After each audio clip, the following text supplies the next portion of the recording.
کہ مرد حق باطل سے ہرگز خوف کھا سکتا نہیں، سر کٹا سکتا ہے لیکن سر جھکا سکتا نہیں۔ مولانا یاسر عرفات صاحب قبلہ۔ یزید دیوار میں بولی بھی تو لہجے میں علی کے، زینب نے کسی حال میں پردہ نہیں چھوڑا۔ سبحان اللہ۔ باغ جنت کے ہیں بہرے مدح خانے اہل بیت، تم کو مزدہ نار کا اے دشمنان اہل بیت۔ بے اجازت ان کے گھر جبریل بھی آتے نہیں، قدر والے جانتے ہیں قدر و شان اہل بیت۔ بے ادب گستاخ فرقے کو سنا دو اے حسن، یوں کہا کرتے ہیں سنی داستان اہل بیت۔ اسلام تھا، اسلام ہے، اسلام رہے گا۔ قرآن تھا، قرآن ہے، قرآن رہے گا۔ اسلام کی گردن پہ حسین ابن علی کا احسان تھا، احسان ہے، احسان۔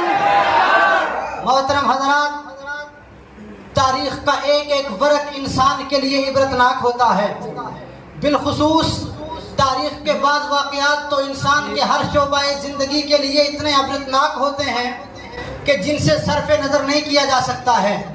انہی واقعات میں ایک واقعہ میدان کربلا کے اندر نواسہ رسول، جگر گوشہ علی و بطول سیدنا امام حسین رضی اللہ تعالی عنہ کا بھی ہے۔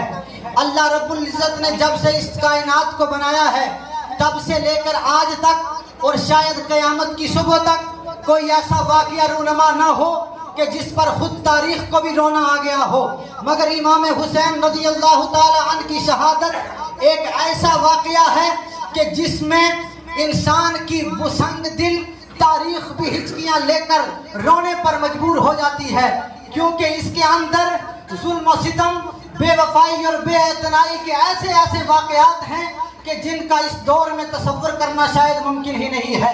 وہ کیسا منظر ہوگا کہ جب ایک طرف اولو محمد کے لاشیں پڑے ہوئے ہیں، علی اکبر کی جوانی بھی لٹ چکی ہے، عبداللہ و موسیٰ بھی شہید ہو چکے ہیں، عباس علمدار کے بازو بھی کٹ چکے ہیں، الغرض تمام جو میرے امام حسین کے رفقا تھے سارے کے سارے شہید ہو چکے ہیں۔ اب باری ہے علی کے بیٹے کی، اب باری ہے فاطمہ کے لخت جگر کی، اب باری ہے نواسہ رسول کی، وہ حیدر کرار کا بیٹا قبائے مصری کو زیب تن فرما کر کے اپنے نانا جان کا امامہ سر پر باندھ کر کے سید الشہداء امیر حمزہ کی ڈھال اپنی پیٹھ پر رکھ کر کے جعفر طیار کا نیزہ پکڑ کر کے حیدر کرار کی تلوار ذوالفقار حیدری کو ہواؤں میں لہراتے ہوئے امام اہل سنت، امام عالی مقام دین و سنیت کی بقا کے لیے، دین اسلام کے تحفظ کی خاطر اور ظالمانہ حکومت کو ختم کرنے کے لیے اس کے خاتمے کا عزم مصمم لیے ہوئے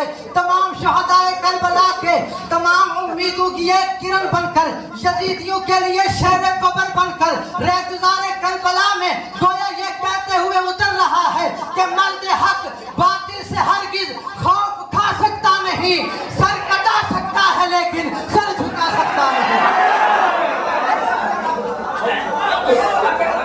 اب کربلا کے میدان کے اندر اس شیر کی آمد ہو رہی ہے کہ جس کا نام سن کر یزیدیوں کے ایوان میں زلزلہ برپا ہو جاتا ہے۔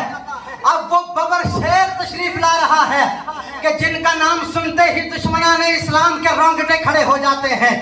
اب اس شیر کی آمد ہو رہی ہے کہ جن کا نام سنتے ہی یزیدی سپاہیوں کے پیر میدان عمل سے اکھڑ جایا کرتے ہیں۔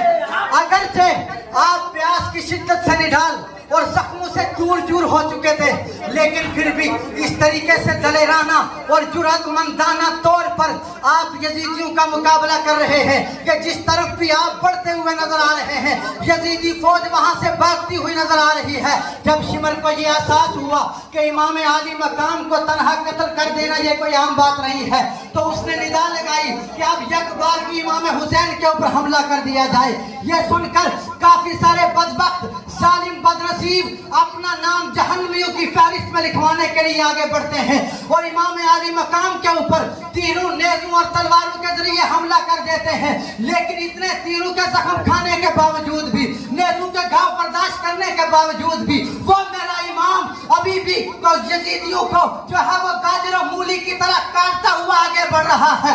وہ میرے امام حسین تیری عظمت کا سلام ہے. ایسی صورت میں تو صحیح طریقے سے کھڑا بھی نہیں ہوا جاتا ہے, لیکن امام حسین کس استقامت کے ساتھ, کس صورت و پامردی کے ساتھ ان یزیدیوں کا مقابلہ کرتے ہوئے نظر آ رہے ہیں. وجہ صرف یہ ہے کہ امام حسین کو اپنی پرواہ نہیں تھی. امام حسین کو پرواہ رسول اللہ کے دین کی تھی. اپنے بارے میں تو ان کا خیال یہ تھا کہ غلامان محمد جان دینے سے نہیں ڈرتے, یہ سر کٹ جائے یا رہ جائے کچھ پرواہ نہیں کرتے. بے شک سبحان اللہ. کا حملہ امام عالی مقام کے اوپر ہوتا ہے تو آپ کا بدن لہو لہان ہو جاتا ہے. آپ گھوڑے سے نیچے آ جاتے ہیں, اللہ کی بارگاہ میں آ کے سجدہ ریز ہو کے عرض کرتے ہیں اللہم رضن بقضائک وصبرن علی بلائک تسلیما لامرک سبحان ربی الاعلی. کہتے ہیں مولا سارا کنبہ شہید ہو چکا ہے, میرے سارے خاندان کے تیرے دین کی سربلندی کی خاطر قربان ہو چکے ہیں, لیکن مولا آج یہ حسین صرف آخری سوال کرنا چاہتا ہے. مولا تیری طرف سے عطا کی گئی ہوئی جو بھی مولا میرے اوپر پریشانیاں آئی ہیں, جو بھی مصائب آئی ہیں, ان تمام تکالیف کو برداشت کرنے کے بعد یہ حسین صرف ایک سوال کرتا ہے کہ مولا ان تمام تکلیفوں کے اوپر یہ حسین آج بھی تیری رضا پر راضی ہے. مولا تو بھی اس حسین سے راضی ہوا یا نہیں ہوا ہے؟ اس نواسے پر محمد مصطفیٰ کو ناز ہے, اس پیاسے پر علی شیر خدا کو ناز ہے, اور انہیں بھی سجدے کیے پر اس کا عجب انداز ہے, اس نے وہ سجدہ کیا جس پر خدا کو ناز ہے. بے شک الغرض جب سجدے میں شمر ان کو دیکھتا ہے, شمر نے خولی بن یزید کو حکم دیا کہ بڑھ کر امام عالی مقام کے سر کو بدن سے جدا کر دیا جائے. آگے بڑھتے ہی اس کے ہاتھ کانپ کر رہ گئے, لیکن اتنے میں ایک اور بدبخت سنان بن انس آگے بڑھتا ہے اور امام عالی مقام کا سر مبارک تن سے جدا کر دیتا ہے. انا للہ و انا الیہ راجعون.